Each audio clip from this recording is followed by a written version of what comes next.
अच्छा जी, present simple पढ़ने के बाद अब हम इसकी एक्सरसाइज की तरफ आते हैं। अच्छा, मैं आपको तमाम पार्ट्स में से 2.1, 2.2 से लेकर 2.5 तक कोशिश करूँगा कि एक एक आप मिसाल आपको इसमें करवा दूँ। बाकी तो एक एक या दो दो मिसालें ऑलरेडी दी हुई हैं, बाकी आप ख़ुद कीजिए ताकि आपको भी प्रैक्टिस हो और आप बेहतर तरीके से चीज़ों को समझने के काबिल हो। 2.1 को देखिए, ये कहता है complete the sentences using one of the following. जुमलों को मुकम्मल कीजिए इनमें से किसी एक को इस्तेमाल करते हुए। कॉज या कॉजेज़, हमने आपको बताया था कॉज आएगा फर्स्ट पर्सन सिंगुलर के साथ, आई वी यू दे के साथ, और कॉजेज़ आएगा या क्लोजेज़ आएगा या ड्रिंक्स आएगा थर्ड पर्सन सिंगुलर के साथ, ही शी इट या कोई नाम। अच्छा जी, जो हमने इसमें फिल करने हैं वो हैं causes, cause, close, drink, live, open, speak और टेक प्लेस, यानी कि किसी चीज़ का मुनक्किद होना। अच्छा जी, पहला देखिए आप, number 1, Ann speaks German very well. तो यहाँ हमने स्पीक का इस्तेमाल किया, लेकिन क्योंकि थर्ड पर्सन सिंगुलर है, एन है, तो हमने कहा Ann speaks German very well, यानी कि एन जर्मन ज़बान बहुत अच्छे तरीके से बोलती है। अच्छा जी, अब मैं आपको करवाता हूँ इसमें नंबर 6, इसको आप देखिए, the Olympic Games space every 4 year. यहाँ क्या आएगा, क्या आएगा बताइए? टेक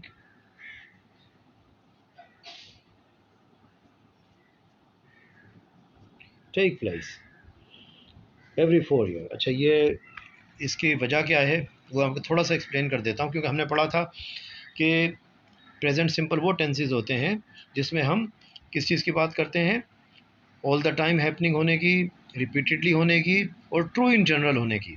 अच्छा देखिए, ओलंपिक गेम्स हर चौथे साल बाद होते हैं, हर चौथे साल में होते हैं, मुनक़िद होते हैं। तो ये एक यूनिवर्सल फैक्ट है, यानी कि ये एक ऐसी हकीकत है जिसको सब जानते हैं, ट्रू इन जनरल है। दूसरे नंबर पे ये रिपीटेडली हो रहा है, हर चौथा साल जब भी आता है तो ओलंपिक गेम्स मुनक़िद होते हैं। तो ये दो चीज़ें इसके अंदर हुई हैं, ठीक है। अच्छा जी, 2.2 पे आप आ जाइए। अब आप इसको देखिए, put the verb into the correct form. सही फॉर्म में वर्ब को इसमें इस्तेमाल कीजिए। मिसाल के नंबर 1 देखिए, Jain doesn't drink, not drink इसमें मिसाल दी गई थी, वर्ड दिए गए थे। टी वेरी ऑफ्टन, तो हमने इसमें नॉट की जगह डज नॉट डाला और साथ में ड्रिंक को एज इट इज़ हमने इस्तेमाल कर लिया, क्योंकि डज हमने वहाँ लगा दिया था, हालांकि थर्ड पर्सन सिंगुलर है। क्योंकि हमारा डज आ गया यहाँ पर, तो कानून के मुताबिक हम यहाँ पर अब वर्ब के साथ एस नहीं लगाएंगे। Jain doesn't drink tea very often. दूसरा नंबर एक्सरसाइज में आपको कराता हूँ, देखिए, what time space the banks close in Britain. क्या आंसर होना चाहिए इसका? व्हाट टाइम,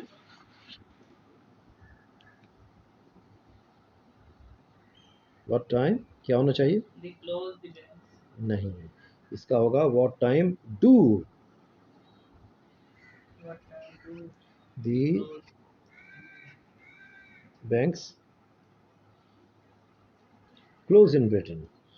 डू क्यों आएगा? क्योंकि हमने एक से ज़्यादा बैंक है इसके अंदर, ठीक है। अगर सिंगल होता बैंक तो हम डज लगाते, वरना आप इसके अंदर क्वेश्चन हम जब कर रहे हैं कि व्हाट टाइम, किस वक्त इंग्लैंड में किस वक्त बैंक बंद होते हैं, तो ये भी वही है कि एक तो ये ट्रू इन जनरल है कि बैंक खुलता है, बंद, ट्रू इन जनरल है कि सब जानते हैं कि जी बैंक बंद होते हैं, तो बैंक बंद होने का और खुलने का एक टाइम होता है जो कि फ़िक्स होता है, तो ये ट्रू इन जनरल हो गया। दूसरा, ये रिपीटेडली हो रहा है, बैंक खुलता है फिर बंद होता है कुछ वक्त के बाद, फिर खुलता है फिर कुछ वक्त के बाद बंद होता है। अच्छा, इसकी भी आप 2.2 की जितनी मज़ीद ये बची हुई है एक्सरसाइज, ये आप खुद कीजिए, ठीक है। देखिए 2.3, use the following verbs to complete the sentences. ये फॉलोइंग वर्ब्स आप इस्तेमाल कीजिए, नीचे दिए गए वर्ब्स इस्तेमाल कीजिए जुमलों को मुकम्मल करने के लिए। Sometimes you need the negative, इसमें बाज़ औक़ात आपको नेगेटिव जुमला बनाने की, इनका नेगेटिव बनाने की ज़रूरत पड़ेगी इनके साथ। मिसाल के तौर पर, the earth goes round the sun, ठीक है, ये एक ट्रू इन जनरल है और हैपनिंग ऑल द टाइम हो रहा है, वो आपने याद रखनी है सारी बातें, ठीक है। यानी कि सूरज के गिर्द ज़मीन घूमती रहती है, घूम रही है, मुस्तकिल घूम रही है। Rice doesn't grow in Britain, जिस हमने पढ़ा था वहाँ, rice doesn't grow in cold climate, क्योंकि इंग्लैंड का मौसम ठंडा होता है, तो लिहाजा वहाँ पर चावल जो है वो ग्रो नहीं करते। चावल गर्म मौसम में ग्रो करते हैं। ठीक है, तो हमने यहाँ पर पहले पहले में डाला द अर्थ, गो की जगह गोस डाला, और ग्रो की जगह हमने डजंट ग्रो डाला। ठीक है, अच्छा जी, अब हम इसमें आप तीसरा नंबर देखिए, ये मैं आपको करवा देता हूँ, बल्कि मैं 6 नंबर आपको करवाता हूँ क्योंकि एक्सप्लेन भी थोड़ा सा हो जाएगा। नंबर 6 आप देखिए, एन एथीस्ट इन गॉड, तो इनमें से कौन सा वर्ड आना चाहिए? अच्छा, देखिए एथिस्ट बोलते हैं उस शख्स को जो कि अल्लाह पे यकीन नहीं रखता, तो क्या आना चाहिए? बिलीव आना चाहिए या डज नॉट बिलीव आना चाहिए? डज नॉट बिलीव आना चाहिए ना। अच्छा देखिए, पहले तो इसमें ये बिलीव आएगा, लेकिन हम किस तरह इसके अंदर लेकर आएंगे?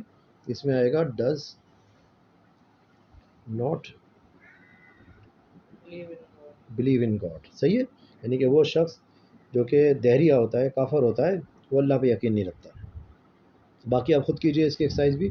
अच्छा, अब आप देखिए, हमने कंप्लीट कर लिया। अब आप देखिए 2.4, क्योंकि ये कंप्लीट एक्सरसाइज है, इसको आप खुद कीजिए, और अगर आपके समझ में नहीं आती तो आप मुझे क्वेश्चन कर सकते हैं। अच्छा जी, अब हम देखते हैं इसका लास्ट पार्ट 2.5। इसमें लिखा है complete using one of the following, नीचे दिए गए को आपने डालकर, जुमले में डालकर, और इसको जो है कंप्लीट करना है। वर्ड क्या क्या हैं? I apologize, I insist, I promise, I recommend and I suggest. पहला है it's a nice day, space we go out for a walk, तो इसमें क्या आना चाहिए? आई सजेस्ट, मैं सजेस्ट कर रहा हूँ कि हमें बाहर जाना चाहिए क्योंकि आज नाइस डे है। ठीक है, नंबर 2 मैं आपको करवा देता हूँ, बाकी आप खुद कीजिएगा। आई वोंट टेल एनीबडी, मैं किसी को नहीं बताऊँगा, व्हाट यू सेड, कि तुमने मुझे क्या कहा, क्या बताया, यानी कि राज की बात क्या बताई, मैं किसी को नहीं बताऊँगा, तो यहाँ क्या आना चाहिए? I apologize, I insist, I promise या आई रिकमेंड? तुमने जो मुझे राज की बात बताई है वो मैं किसी को नहीं बताऊँगा, क्या कर रहा हूँ मैं उससे? नहीं, मैं तो उससे वादा कर रहा हूँ ना भाई, जो तुमने राज की बात मुझे बताई मैं वो किसी को नहीं बताऊँगा, क्या आना चाहिए? आई प्रॉमिस, बिल्कुल। तो यहाँ आ जाएगा आई प्रॉमिस। अच्छा, ये किस तरह का जो हम लिख रहे हैं हम इसमें आई, मैं तो कह रहा हूँ कि वादा कर रहा हूँ, जबकि हम सामने खड़े हुए बात कर रहे हैं, प्रेजेंट कंटिन्यूस के अंदर बात कर रहे हैं, लेकिन क्योंकि जो लफ्ज़ हम इस्तेमाल कर रहे हैं वो नॉन एक्शन वर्ब हैं। Apologise, insist, promise, recommend, suggest, सही है। जैसे मैंने समझाया था आपको कि नॉन एक्शन वर्ब जिसमें हम सिर्फ ज़बान से कुछ अल्फाज अदा करते हैं, एक्शन अपने हाथ से कुछ नहीं करते। जैसे मिसाल के तौर मैं कहता हूँ मैं ड्राइविंग कर रहा हूँ, तो मैं बाकायदा एक कार को चला रहा हूँ, किसी बाइक को चला रहा हूँ, किसी बस को चला रहा हूँ। मैं कहता हूँ कि मैं खा रहा हूँ, मैं खाना खा रहा हूँ, तो मैं मूवमेंट करके खाना खा रहा हूँ, एक्शन कर रहा हूँ बाकायदा में। लेकिन इन वर्ब्स के अंदर, अपोलोजाइज, इंसिस्ट के अंदर, जैसे मैं कहता हूँ भाई माफ़ी चाहता हूँ, आई एम सॉरी, तो सॉरी के लिए मैंने कोई एक्शन नहीं किया, सही है। प्रॉमिस, प्रॉमिस के लिए मैंने कोई एक्शन नहीं किया, मैंने ज़बान से सिर्फ अल्फाज अदा किए हैं, तो इनको हम कहते हैं नॉन एक्शन वर्ब। इनके साथ कभी भी हम आई एन जी नहीं लगाते। लेकिन तसव्वुर इसका जो बनता है वो यही होता है कि भाई मैं अभी अभी आपसे वादा कर रहा हूँ, सही है। यानी कि बात ऐसी होती है जैसे कि प्रेजेंट कंटिन्यूस के अंदर हो रही हो, लेकिन क्योंकि कंटिन्यूस हम नहीं बना सकते, आई इसके साथ आई एन जी नहीं लगा सकते, तो हम प्रेजेंट सिंपल के अंदर इसको, सेंटेंस को बनाते हैं। ठीक, चलें जी, थैंक यू।